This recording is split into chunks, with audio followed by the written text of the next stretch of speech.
أعوذ بالله من الشيطان الرجيم بسم الله الرحمن الرحيم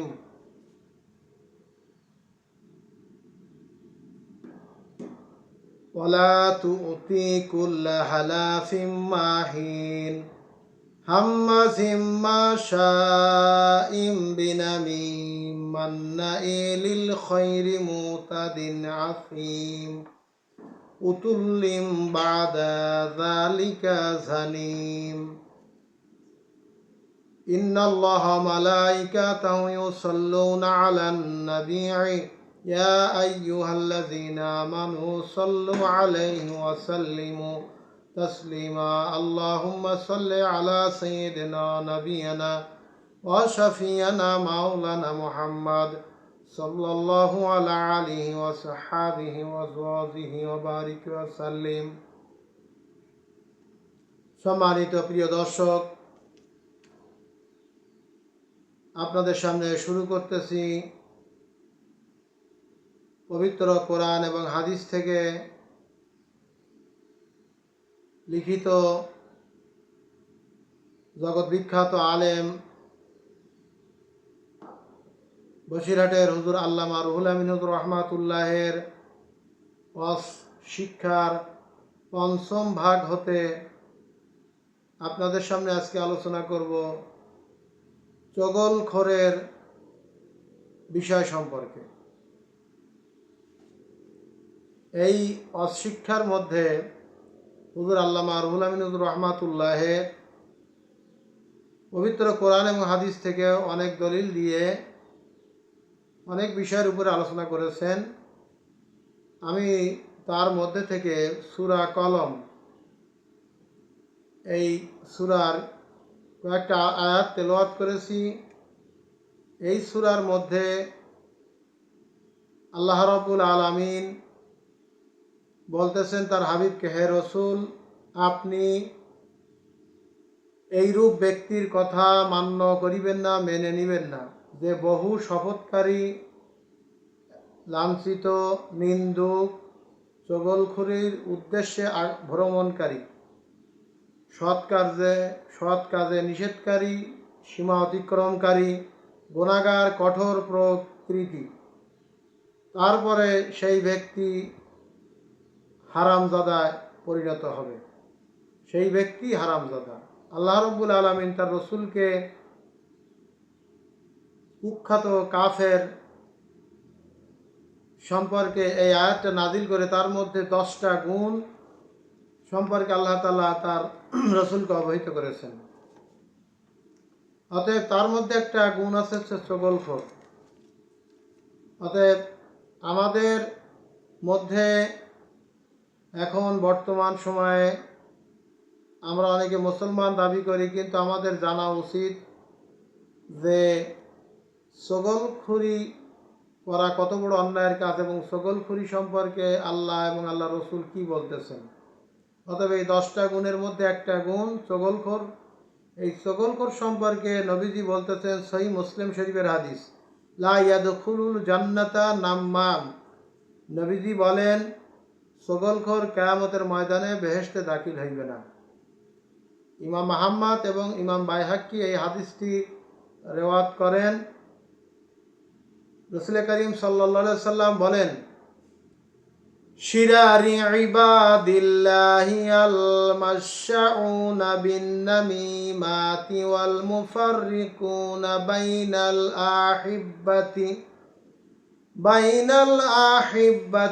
আল বাগুন আল বারা আল ইলাত। নবীজি বলেন, আল্লাহ তাআলার বান্দাগণের মধ্যে সর্বাপেক্ষা নিকৃষ্টতম তাহারা, যারা চগলখুরি করিয়া বেড়ায়, বন্ধুগণের মধ্যে বিচ্ছেদ ঘটাইয়া থাকে এবং নির্দোষ ব্যক্তিকে দোষী সাব্যস্ত করিতে চায় এবং ফাসাদ সৃষ্টি করে মানুষকে ধ্বংসের মধ্যে নিক্ষেপ করতে চায়। মোট কথা, দুই দলের দুই প্রকার কথা বলিয়া কলহ এবং ফাসাদ সৃষ্টি করাকেই চগলখোর বলা হয়। রাসূল করিম সাল্লাল্লাহু আলাইহি সাল্লাম বলেন, যেই ব্যক্তি তার পিতা মাতার মধ্যে, স্ত্রী স্বামীর মধ্যে এবং পিতামাতার মধ্যে, সন্তানের সাথে, স্ত্রীর সাথে, স্বামীর সাথে, বন্ধু বন্ধুর সাথে, ভাই বোনের সাথে, বোন বোনের সাথে, আত্মীয়র সাথে যারা চগলখুরি করিয়া বেড়ায় এবং সম্পর্ক নষ্ট করতে চায়, তারা হচ্ছে সবথেকে নিকৃষ্ট কাজ করে। তাহলে এই হাদিস দ্বারা বোঝা যায় যে শিরকার পরে দ্বিতীয় স্থানের অপরাধ হলো সবচেয়ে চগলখোর। আল্লাহ তাআলা রসুল তারপরে কি বলতেছেন? সহিহ বুখারীর হাদিস, মাররা রাসূলুল্লাহ সাল্লাল্লাহু আলাইহি ওয়াসাল্লাম আলা কবরাইন فقال إنهما لا يعذبان وما يعذبان في كبير أما هذا فكان لا يستترون من بؤله وأما هذا فكان يمشي بالنميمة ثم دعا بياسين رطب فشقه بإثنين فغرس على هذا راحدا وعلى هذا وحيدا ثم قال لعله يخفف عنهما ما لم يبعثا। রাসূল করিম সাল্লাল্লাহু আলাইহি সাল্লাম দুটি কবরের নিকট উপস্থিত হইয়া বলিলেন, নিশ্চয়ই উভয় ব্যক্তি শাস্তিগ্রস্তর মধ্যে নিপাতিত আছে। উভয় কোনো বড় বিষয়ে শাস্তিগ্রস্ত হইতেছে না, অর্থাৎ উভয় এইরূপ বিষয় শাস্তিগ্রস্ত হইতেছে যা ত্যাগ করা মোটেই কঠিন ছিল না। নবীজির সাহাবারা বলতেছেন, ইয়া রাসূলুল্লাহ, ইয়া হাবিবাল্লাহ, কি তাদের এমন অপরাধ ছিল যা তারা সাধারণ একটু বিষয়ের জন্য তারা এই আযাব ভোগ করতেছে? নবীজি বলেন, একজন ব্যক্তির, এই ব্যক্তির কবরবাসীর অপরাধ হলো নিজের প্রস্রাব হতে পরিচ্ছন্ন থাকতো না। আর দ্বিতীয় ব্যক্তি হলো, কবরের আযাবগ্রস্ত ব্যক্তি হলো ফাসাদ সৃষ্টি করার উদ্দেশ্যে একজনের কথা অন্যজনের নিকট প্রকাশ করিয়া বেড়াইত, অতএব চগলখুরি করত। অতএব তারপরে রাসূল করিম সাল্লাল্লাহু আলাইহি সাল্লাম সাহাবাদেরকে বললেন যে, একখানা তোমরা খেজুরের ডাল আনিয়ে দাও আমার কাছে। রাসূল করিম সাল্লাল্লাহু আলাইহি সাল্লাম একখানা খেজুরের ডাল আনার পরে ওই ডালটা দুভাগ করে দুই কবরের মধ্যে পুঁতিয়া দিলেন এবং বললেন যে, আল্লাহ যদি ইচ্ছা করেন তাহলে আল্লাহ রাব্বুল আলামিন এই কবরবাসীকে সমসাময়িকের জন্য মাফ করতে পারেন।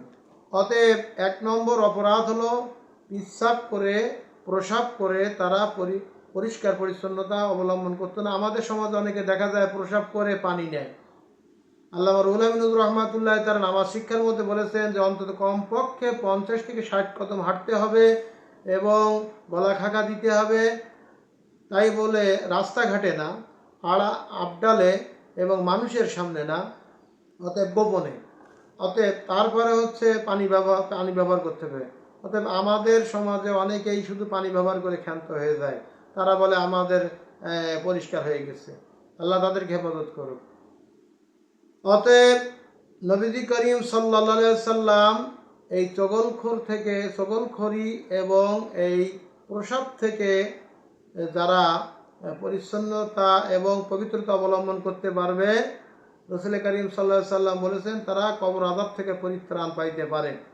অতএব আল্লাহ রাব্বুল আলামিন আমাদেরকে আরও জানার এবং বোঝার তৌফিক দিক এবং চগলখড়ের দ্বিতীয় পর্ব দেখার জন্য আপনাদের আমন্ত্রণ রইল। আল্লাহ তাআলা আমাদেরকে কবুল করুক। ওয়া আখিরু দাওয়ানা আনিল হামদুলিল্লাহি রাব্বিল আলামিন।